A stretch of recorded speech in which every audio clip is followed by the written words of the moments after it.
Hello বন্ধুরা, তোমরা সবাই কেমন আছো? আশা করি খুব ভালো আছো। আমিও খুব ভালো আছি। এই দেখো বন্ধুরা, মাংস নিয়ে এসেছি, মুরগির মাংস বাজার থেকে। আমি এই মাংসটা একদম অল্প মশলা দিয়ে রান্না করব। এবার আমি কিভাবে করব তোমাদের দেখাবো।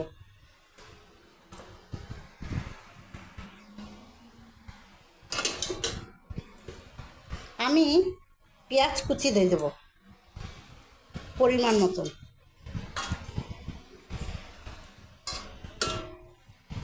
আমি রসুন, আদা, আমি এখানে জিরের গুঁড়ো দিয়ে দেবো। আমি এখানে হলুদের গুঁড়ো দিয়ে দেবো। আমি এখানে লঙ্কার গুঁড়ো দিয়ে দেবো। আমি এখানে সর্ষের তেল দিয়ে দেবো। আমি পরিমাণ মতন নুন দিয়ে দেবো।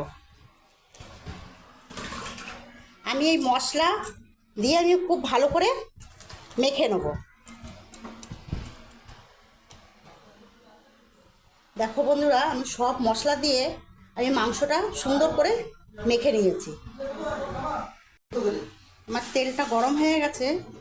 আমি এর মধ্যে তেজপাতা, শুকনো লঙ্কা আর জিরে, গোটা জিরে,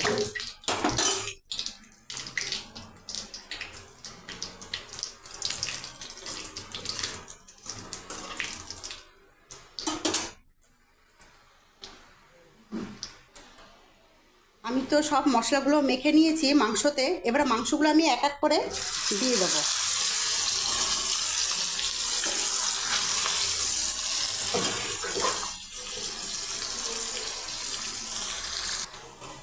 আমি এই মাংসটা দিয়ে খুব সুন্দর করে কষিয়ে নেব।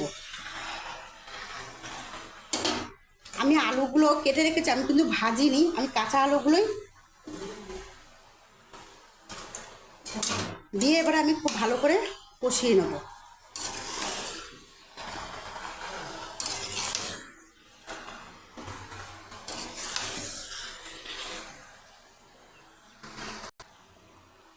দেখো বন্ধুরা, আমি তো সব মশলা আমি কিন্তু পেস্ট করিনি, সব কেটে ঝিরিঝিরি করে আমি মেখে নিয়েছি। আমি এর উপর থেকে একটু টক দই দিয়ে দেবো। চাইলে তোমরাও টক দই দিয়ে মেখে রাখতে পারো, কিন্তু আমি মাখিনি, এমনি দিয়ে দিয়েছি। আমি এটা দিয়ে আমি খুব ভালো করে কষাবো।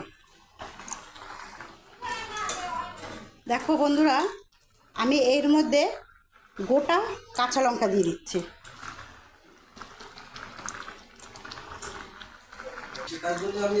দেখো বন্ধুরা, আমার মাংসটা কষানো হয়ে গেছে, খুব সুন্দর একটা গন্ধ বেরিয়েছে।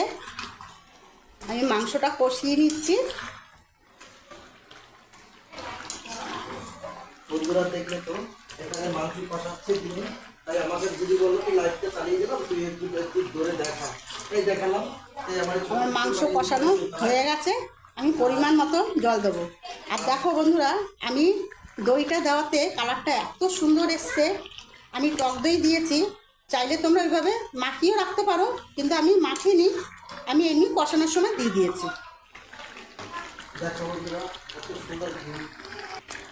দেখো বন্ধুরা, আমি মাংসটা আমার কষানো হয়ে গেছে। আমি এবার পরিমাণ মতো একটু জল দিয়ে দেবো।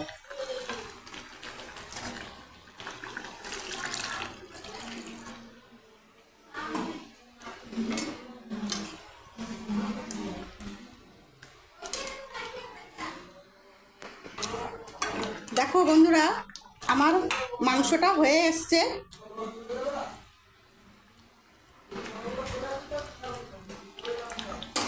আমি নামানোর আগে একটু গরম মশলা দিয়ে নেব।